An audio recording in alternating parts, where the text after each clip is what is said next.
Vanmôre lees ek vir ons saam uit Romeine 8 vanaf vers 31. Wat is dan nou ons gevolgtrekking oor al hierdie dinge? Dit, God is vir ons, wie kan dan teen ons wees? Hy het sy eie seun nie gespaar nie, maar hom oorgelewer om ons almal te red. Sal hy ons dan nie al die ander dinge saam met hom skenk nie? Gemeente, watter wonderlike bevrydende woorde is dit nie hierdie vandag vir my en vir jou nie. Dat ongeag die coronavirus daar buite, siektes, sosiale afstand wat besig is om te maak dat ons miskien nie so lekker in ons harte voel nie, na mekaar verlang en wens dat ons ook nader aan mekaar kan wees. Ons vanmôre ook so die belofte van God kry dat wanneer ons die wete het en die geloof het dat God aan ons kant is, dan kan daar tog niks wees wat teen ons is nie. Die Here het vir jou geskep met 'n wonderlike spesiale identiteit. Die Here het vir jou geskep met spesiale gawes, met spesiale talente, en hy wil ook so in hierdie tyd vir jou kom herinner dat jy dit kan gebruik, dat jy dit ook so kan opnuut kan herwin, kan ondersoek, en ja, so ook kan miskien bietjie afstof en kom nuut maak. Wanneer ek jou ook so vanmôre groet, dan groet ek jou ook in die naam van God ons Vader, die skepper van die hemel en die aarde. Groet ek jou in die naam van sy Seun Jesus Christus, ons Here. Maar laaste maar nie die minste nie, groet ek jou in die naam van die Heilige Gees. Wees gegroet en wees tuis, want God drie eenig verwelkom jou vanmôre in sy tuiste. Amen. Gemeente, terwyl ons ook so rustig by ons huise saam is, wil ek vir jou vra om vanmôre met die tema aan ons agterkoppe van Bron van die Lewe, die woorde van Oceans, 'n lied van Hillsong, saam te luister. Jy is welkom om jou oë toe te maak en net die woorde te luister, andersins kan jy die woorde volg en let ook so daarop hoe daar verwys word na die grootheid van God om ons te kom red ten midde van die grootste storms in ons lewens. Kom ons luister saam na die woorde.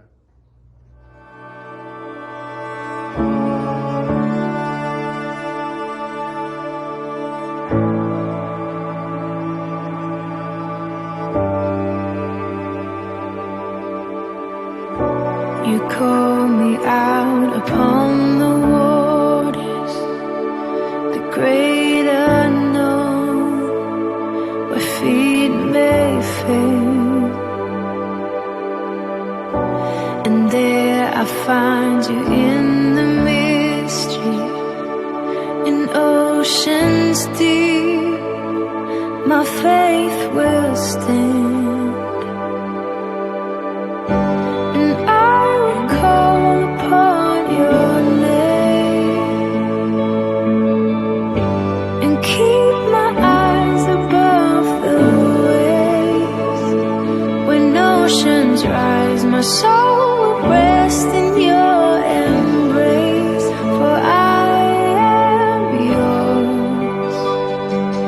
You are mine.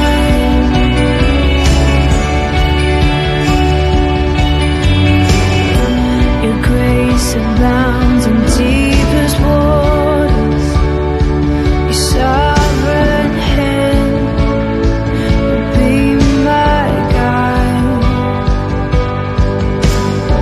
My feet may fail and fear surrounds me. You never fail, and you won't stop now. So I will call upon your name,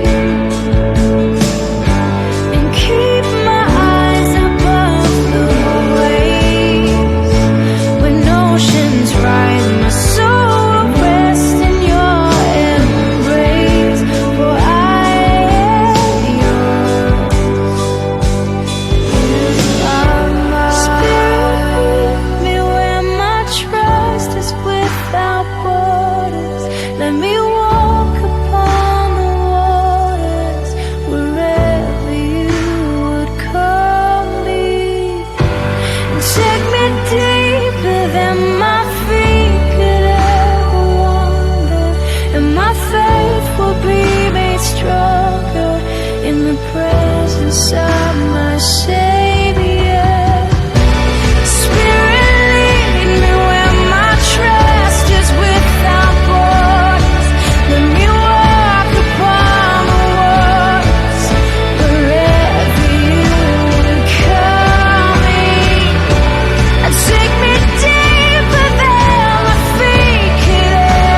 Amen. Wanneer ons vanmôre saamgesels oor bron van die lewe, dan gaan ek baie verwysings hê na water. Water as 'n bron van skoonmaakmiddel, water as 'n bron van 'n lewegewende middel wat ook so in hierdie tyd vir my en vir jou baie belangrik is. Nie net om onsself te stort of onsself te bad of water te drink nie, maar ook so wanneer ons met die COVID-19 herinner word dat ons water moet gebruik om ons hande te was, om ons hande meer skoon te maak, water gebruik vir ten minste 20 sekondes om hierdie virus op een of ander manier van ons hande af te kry, warm water, water met seep, en dan is daar ook so verskriklik baie verwysings in die Bybel na water, en juist ook die rol wat water speel in terme van 'n skoonmaakmiddel, 'n reinigingsmiddel, en hoe God dit ook gebruik as 'n bron van lewe vir so baie mense. En wanneer ek ook dan vandag hierna verwys, dan is dit omdat dit 'n belangrike deel van die skepping is. Ons weet dat so wat 2/3 van die aarde bestaan uit water. Ja, meer water as land. En wanneer God ook aan die begin skep, dan skei hy die waters van die land, en dit is 'n belangrike gedeelte wat gebeur in terme van die skepingsverhaal, want tog as dit alles net water was, dan sou ons nie kon gelewe het. Ek dink ook so aan die besonderse belangrikheid van die skepping, wanneer God op 'n wonderbaarlike komplekse manier ook die wêreld skep en die seewater sout maak. En wanneer ons vandag ook so herinner word dat wanneer die seewater 1% meer sout was, is daar geen lewe in die see nie. Wanneer die seewater 1% minder sout was, dan was daar geen lewe in die see gewees nie. En so sien ons net dat ons aanbid ook 'n God wat 'n komplekse God is, 'n God is wat slimmer is as die wetenskap wat ek en jy verstaan, wat ons kan uitdink, wat ons kan begryp. Ook so word daar baie dikwels in terme van water en die samestelling van water verwys in terme van die drie-eenigheid, die H2O, 2 dele waterstof, 1 deel suurstof. Die 2 dele waterstof wat sal vergelyk word met die vloeibaarheid van God, met Jesus Christus as bron van lewe, en dan ook die deel suurstof van die Heilige Gees wat soos 'n wind oor ons waai, wat ons nie kan sien nie, wat ons nie kan vasbind nie, maar wat op een of ander manier alomteenwoordig is in ons daaglikse lewe. So besef ons dat wanneer ons praat oor bron van die lewe, water vir elkeen van ons iets is waarsonder ons nie kan klaarkom nie. Nou in die Bybel vind ons baie verhale wat op een of ander manier met water te doen het. Moses, wat as babietjie tussen die riete weggesteek word in die Nylrivier. God wat die Rooi See oopmaak vir sy Israeliete om deur te gaan en daarna die Egiptenare in die Rooi See toemaak en hulle laat verdrink. Moses en die klip waaruit hy water tap in die woestyn. Noag in die ark, wat vir almal van ons baie bekend is. God wat vir Hagar en vir Ismael te midde van hulle tog in die woestyn waar hulle besig is om te sterf as gevolg van 'n tekort aan 'n lewensmiddel, die oase wys en hulle dan bly lewe. Jona en die walvis. Jesus wat die vissermanne roep om hom te kom volg. Johannes die Doper, die storm op die skei, en Petrus wat saam met Jesus op die water loop. En dan ook so die vreemde doop van die Ethiopiër, wat vanuit 'n buiteland, van 'n ander land afkom, maar deur hierdie water ook die herinnering kry, dat hy deel is van die familie van God, al is hy 'n vreemdeling. Nou soos wat ek vroeër ook gesê het, speel water in hierdie tyd van die coronavirus ook vir elkeen van ons 'n groot rol. Water word 'n bron as 'n lewensmiddel waarsonder ons nie kan klaarkom nie, maar ons word ook so bewus gemaak in die natuur dat water nie net as 'n positiewe altyd beleef word nie. Ons kom agter dat daar in verskillende dele van die wêreld al hoe meer storms is. Ons kom agter hoe die ysberge besig is om te smelt en dit veroorsaak dat die see se vlakke styg en dat dit ook so die wêreld besig is om in te pak. Nou daar kan ons sê, ja, gelukkig is ons hier in Brits ver van enige see af, gelukkig is ons ver van rampgebiede af in terme van dit en hoef ons nie bekommerd te wees nie. Maar tog ook so baie interessant dat wanneer ons gaan kyk na die Moremi En die oorsprong van die Moremi wat homself in Angola vind, wat dan ook deurloop na die Moremi toe, besig is om op te droog. En dat die Moremi in Botswana, wat vir almal baie mooi besienswaardigheid is, besig is om stelselmatig op te droog. Dat dit dalk eens op 'n tyd 'n plek sal wees waarvan ons vir ons kinders sal vertel, foto's van sal wys. En so is dit nie net die Moremi nie, maar ook in baie ander plekke in die wêreld waar dit besig is om te gebeur. Nou hierdie is verskynsels wat te doen het met die tekort aan water. So is daar ook in Kalifornië waar die storms was, verskeie plekke in die wêreld waar so die mense met tsunamies gekonfronteer is, onder andere in Sri Lanka en die Filippynse eilande, en ook so in Indonesië, waar water op 'n baie negatiewe manier geïnterpreteer word. Maar ongeag of ons water dan as 'n oormassa of 'n tekort sien, bly dit 'n magtige bron van lewe vir elkeen van ons. En is dit 'n magtige bron van lewe wat God ook vir ons gegee het. Wanneer ons dan uit 'n geloofsoogpunt na die vreesaanjaende omstandighede rondom ons kyk, dan kan ons nie anderster as om te vra, maar wat is vir my en vir jou die ware bron van lewe te midde van 'n inperking, te midde van die probleme, te midde van die uitdagings waarmee ons elke liewe dag van ons lewens gekonfronteer word. Te midde van 'n inperking waar ons met ons familie saam is en waar ons gespanne is oor die opvolgende stappe wat geneem word, hoe dit mag lyk oor 'n maand van nou of oor 2 maande. Waar daar voorspellings in die buiteland gemaak word dat hierdie 'n virus is wat nog vir jare en vir jare vir ons 'n probleem gaan veroorsaak.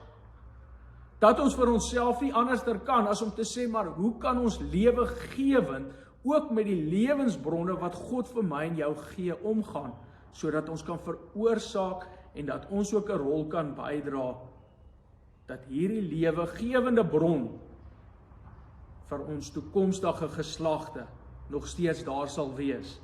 Sodat daar nie 'n oorlog sal uitbreek nie, sodat ons nie die waterbronne so sal uitput, dat God wat vir ons water as 'n bron van lewe gee, nie erken sal word deur dit nie. Nou in Handelinge 17 sê Paulus vir die Grieke baie duidelik, dis God wat vir ons die asem en alles gee. En daardeur word ons ook herinner dat God is die een wat alles gee. God is die ene wat lewe gee. God is die bron van lewe. En so wanneer hy ook sy asem oor die wêreld uitblaas, dan is dit dat dit 'n lewensbron is wat nie net een keer uitgeblaas is nie, maar wat voortdurend deur die mensdom oor en oor uitgeblaas word. En so sal julle ook weet, gemeente, dat elke keer wanneer ons met mekaar gesels, ek jou ook herinner en ek ook myself herinner, dat wanneer ek asem inasem en wanneer ek uitasem, is dit God se asem wat in my is. Is dit God se asem wat vir my lewe gee? Is dit God se asem wat deur my vloei om lewegewend vir die wêreld te wees? Maar so is dit ook God se asem wat suurstof vir my brein gee om besluite te kan neem om tot voordeel van God se skepping, wat hy ook so vir my 'n verantwoordelikheid oorgee, toe te pas. Gemeente, wanneer ons dink aan God as lewensbron, as gewer, en ja, as alles wat ons nodig het, in ons DNA en in ons menswees, dan dink ek vandag spesifiek ook so aan 'n baie interessante verhaal in 2 Konings 3, wat homself afspeel, waar water ook 'n baie groot rol speel, in terme van 'n bron van lewe, vir die mensdom, wat 'n groot tekort het, aan water, op daardie stadium. Ek gaan na 'n hele paar verskillende teksgedeeltes in 2 Konings 3 verwys, en daarom het ons nie een teksgedeelte vanmôre waarna ons gaan kyk nie, maar jy is baie welkom om saam met jou gesin ook hierdie hele teks te gaan lees, die hele verhaal te gaan lees, en ek is baie seker dat hierdie verhaal ook vir julle gaan inspireer en 'n begrip gaan gee van die belangrikheid van God as die bron van lewe, en dit is dan ook so vandag natuurlik die tema waaroor ons praat, bron van die lewe. En ook so in hierdie tyd van inperking, hoe dit vir ons belangrik is om regtig waar die bron van ons lewe te ontdek. Nou hierdie verhaal begin met koning Mesa van Moab. Nou koning Mesa, hy was 'n skaapboer gewees en sy ooreenkoms was gewees dat hy elke jaar 100,000 lammers aan die koning van Israel sou gee en dat hy ook so 100,000 skaapramme vir die koning van Israel moes gegee het. Nou na die dood van Agab word hy opstandig. Hy sê hy gaan nie meer hierdie skape gee nie, hy gaan nie meer hierdie lammers gee nie. En natuurlik wat gebeur is Joram besluit dan om 'n oorlog te voer teenoor die Moabiete. Hy raak kwaad, hy raak ontsteld. Hy sê maar hierdie was 'n ooreenkoms gewees tussen ons en hy is nie besig om hierdie ooreenkoms na te kom nie. En daarom gaan ons oorlog teen hulle voer. Nou hy was ook slim geweest. Hy het natuurlik nie alleen gaan oorlog voer nie. Hy kry die koning van Juda, hy kry die mag van Juda en die mag van Edom om saam met hom te gaan oorlog voer teenoor die Moabiete. En na 7 dae in die woestyn kom hulle dan agter dat hulle nie meer water het nie. Nou, ons kan onsself maar net indink hoe dit moet wees om na 7 dae in die woestyn agter te kom dat ons nie meer water het nie. Daar's nie genoeg water vir hulle diere om te drink nie, daar's nie genoeg water vir hulle manskap om te drink nie. Hierdie manskappe is besig om kwaad te raak, is besig om ontstel te raak en hulle sê vir hulle man, julle het onvoorbereid vir ons in hierdie oorlog ingebring en julle gaan verseker veroorsaak dat ons lewens omkom en dat ons sou sterwe.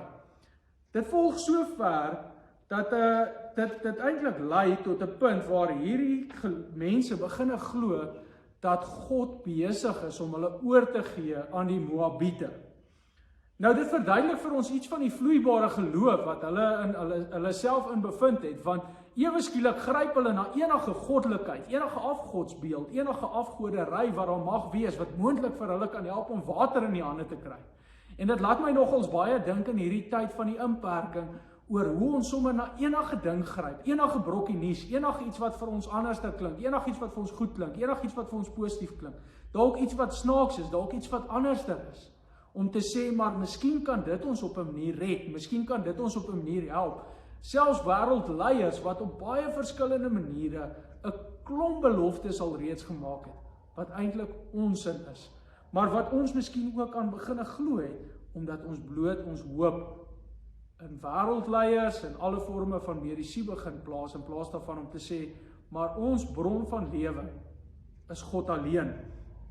Nou dan lees ons so ook saam, hoe hierso in hierdie teksgedeelte gesê word, ek dink die Here het ons 3 geroep, om ons vir die Moabiete te gee. Nou hoe reageer hulle? Net soos ons. Hulle reageer uit 'n plek van vrees, hulle reageer uit 'n plek van onsekerheid, hulle reageer uit 'n plek uit waar hulle nie weet wat aan die gang is nie. En so baie mense vandag wat ook sê, ons dink dit is die manier wat God ingryp, ons dink dit is die manier wat die Here nou optree. Gemeente, geliefdes, ek kan nie in so God glo nie, ek kan nie in 'n God glo wat onskuldige huisgesinne uit mekaar uitruk, wat mense op suurstof masjiene plaas, mense laat ly aan 'n siekte, kinders doodmaak, om op een of ander manier vir ons tekens te kom gee. Ons glo in 'n God wat 'n standvastige God is, 'n God wat na die ark vir ons die reënboog as 'n teken kom gee het van sy verbond aan sy volk. En ek dink nie dat ons vandag baie verantwoordelik met die woord omgaan, wanneer ons allerhande dinge aan God koppel en kom sê, dit is tekens van God, en dis die manier wat God besig is om in te gryp nie. Ons moet baie versigtig wees aan wat ons aan God koppel. Nou soos wat hulle na so verskeidenheid van dinge gryp, is dit belangrik dat ons ook sal besef, dat hulle dan begin om te soek na hulle priesters en profete wat hulle saamgeneem het. Wanneer hulle gaan oorlog voer het hulle altyd priesters en profete saamgevat om ook so vir hulle leiding te gee in terme van hulle geloof. Natuurlik was hierdie priesters en profete nie almal priesters en profete van een God gewees nie. Want natuurlik was dit so goed soos om 'n plan B of 'n plan C of 'n plan D te hê. Wanneer een dan nou nie vir ons die regte nuus gee nie, het ons altyd 'n ander plan. Iemand anders wat vir ons kan help op 'n manier. En so is dit dan nou baie interessant dat hulle dan ook na Elisa toe draai. En hulle sê, maar kom ons vertrou op Elisa, Elisa sal vir ons help. En ons lees dan ook so in vers 14 wat Elisa vir hulle sê.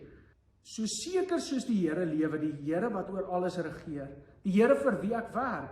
Ek sou nie na jou gekyk het nie, en ek sou jou nie gesien het nie, maar ek respekteer vir Josafat, koning van Juda. Daarom sal ek doen wat jy vra. Maar bring vir my iemand wat op 'n lier kan speel. Nou ek kan myself net indink hoe daar 50 are in hierdie konings en in hierdie generale se koppe bars wanneer hy vir hulle sê, bring vir my iemand wat op 'n lier kan speel. Ons kan onsself indink, al hierdie deurmekaar spul van 'n klomp mense wat nie water het nie, 'n klomp soldate, sekerlik maar vol adrenalien gepomp, reg om te beklei, en ewe skielik kom hier 'n profeet, iemand wat erken word nie deur sy krag en sy mag en sy sterkte nie, maar hy kom sê, bring vir my iemand wat op 'n lier kan speel. Nou, ek is seker dat hulle op hierdie stadium gedink het, maar hy is sekerlik van sy kop af, om nou hierdie opdrag te gee en hierdie verwagting te hê. Dan lees ons verder in vers 16b, die Here sê, ek sal hierdie vallei vol water maak. Ja, die Here sê, daar sal nie wind of reën wees nie, maar hierdie vallei sal vol water word, en julle diere sal water hê om te drink. En dit is vir die Here maklik om te doen. Nou geliefdes, hierdie is 'n snaakse gebeurtenis in alle vlakke.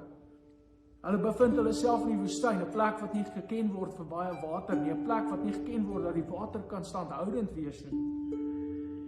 En Elisa kom sê vir hulle, dit is vir die Here maklik om te doen. 'n Klomp konings wat afvallig is, 'n klomp konings wat gryp na verskillende forme van geloof, kom en hulle draai na God en dan sê hy vir hulle, hy sal vir julle water gee, hy sal vir julle die bron van lewe gee, wat vir julle sal herinner dat hy die God is, die enigste God is.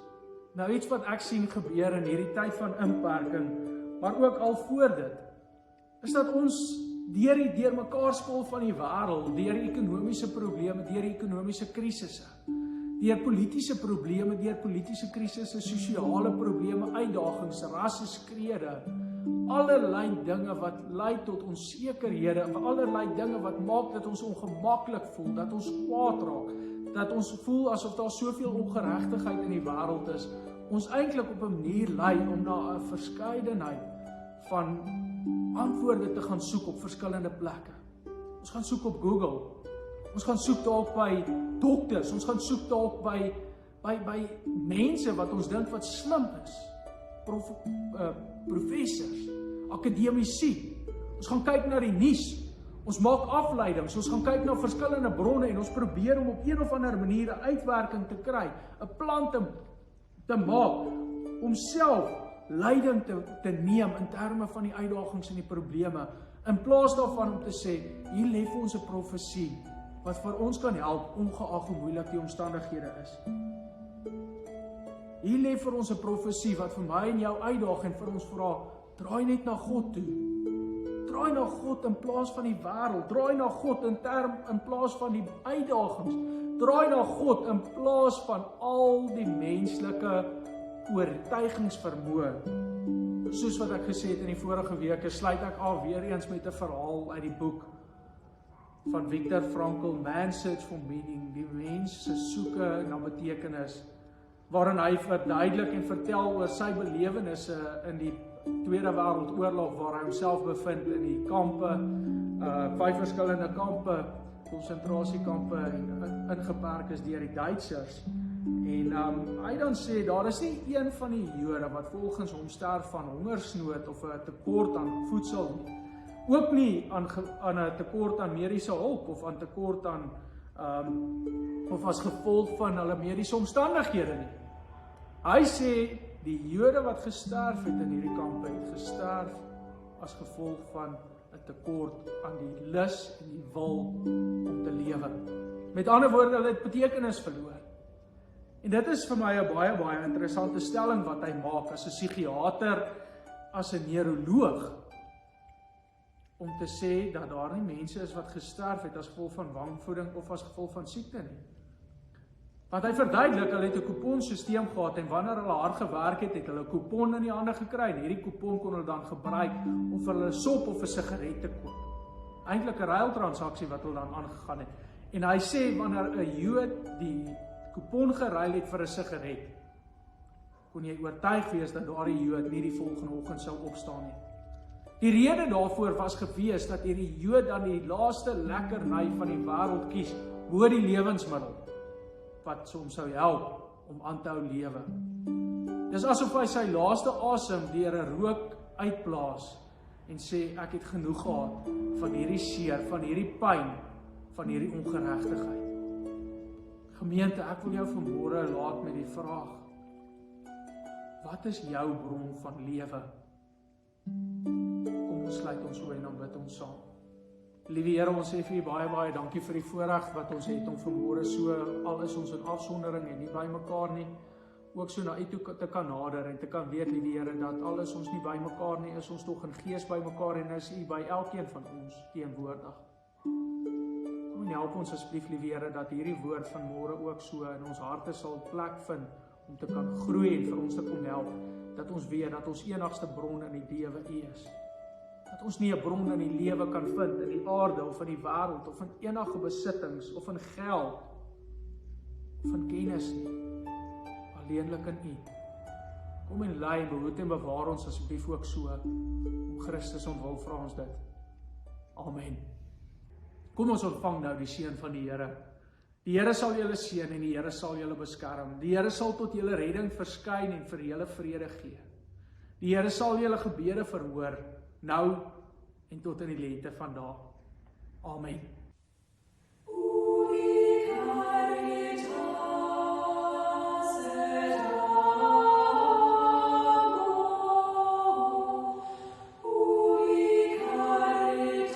Gemeente, gaan besoek asseblief vir ons webblad, gaan kyk daarop, daar is hulpmiddels wat vir jou ook so kan help in hierdie tyd om aktief te bly, daar is hulpmiddels wat vir jou kan help om te groei in jou gees, in jou liggaam, in jou siel.